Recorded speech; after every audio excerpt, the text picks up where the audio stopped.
तेबे अनुरोध करिवा आम अनुष्ठान जे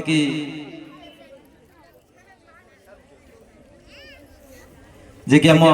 अंचल गर्व गौरव कहले चले समस्त परिचय अनेक पिलांकु मु शिक्षा माध्यम आज जो कथा कहूचे जो ज्ञान अर्जन करुचे अनेक पिला तांकर शिक्षा पाई इठी बढ़ी उठी गोटे गोटे भल मनीष होई कहीं जदि आमे पिला को प्रश्न करिबा पिला माने तुमे भविष्य रे कोन हेबो पिला माने कोन हेबो उत्तर आसीबो कोन हेबो डाक्टर डाक्तर इंजीनियर कहबे किंतु शिक्षक कहबे नहीं कि कहीं ना जड़े शिक्षक ही तुम मान को गठन करिछंती ना नहीं तेणु शिक्षक ये राष्ट्र भी गठन करती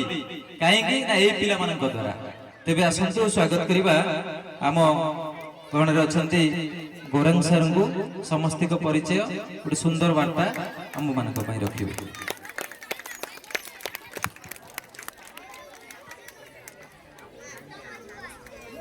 नमस्कार जय जगन्नाथ। आज कलिंग विकास कोचिंग सेंटर नवम वार्षिक उत्सव यही शुभ संध्या अवसर में उत्सव स्वागत करुवा सभापति महोदय कैलाश सार तथा यही मंच उपस्थित आमंत्रित मुख्य अतिथि मुख्य वक्ता तथा अन्य भद्र व्यक्तिगण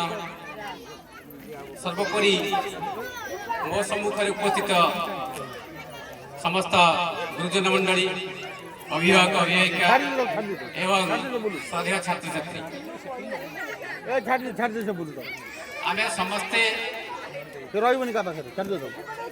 आज यही संध्यार बहुत किसी शुणिले मु मात्र पदे दुई पदे कहबी जो पिला वार्षिक उत्सव करा तार मुख्य आकर्षण होउची पिला मानकर इफेक्टिवनेस जोटा से माने प्रतिफलित करछंती ताकू आमे देखिबा आमे समस्ते जानिछे शिक्षा हेउची एक जीवनव्यापी प्रक्रिया जो प्रक्रिया माध्यम रे आमे जने भल मनिष होइछे आमे पाठ कोन पाई पढुछे जने भल मनिष होबा पाई मु पिला मानको दी पद कहिबी आज जदि आमे आमर छात्र जीवन रे 4-6 घंटा भलरे परिश्रम न करिवा आमर स्कूलिंग समय विद्यालय समय प्रकोष्ठ मध्य सार मान कथा को भलरे न शुणा तापर आमे एते पछकु जीवा जे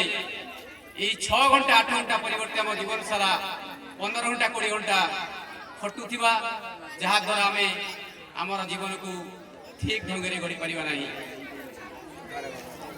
द्वितीय कथा कही पिला माने जदि आमे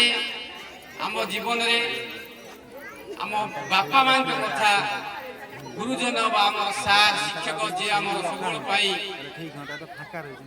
शुभ मनस्तांती तांको उपदेश तांको कथा तांको मार्गदर्शिका तांको बोलपुर में न सुनिबा परवर्ती समय रे ये समाज केते प्रकार उपहास जे पाइबा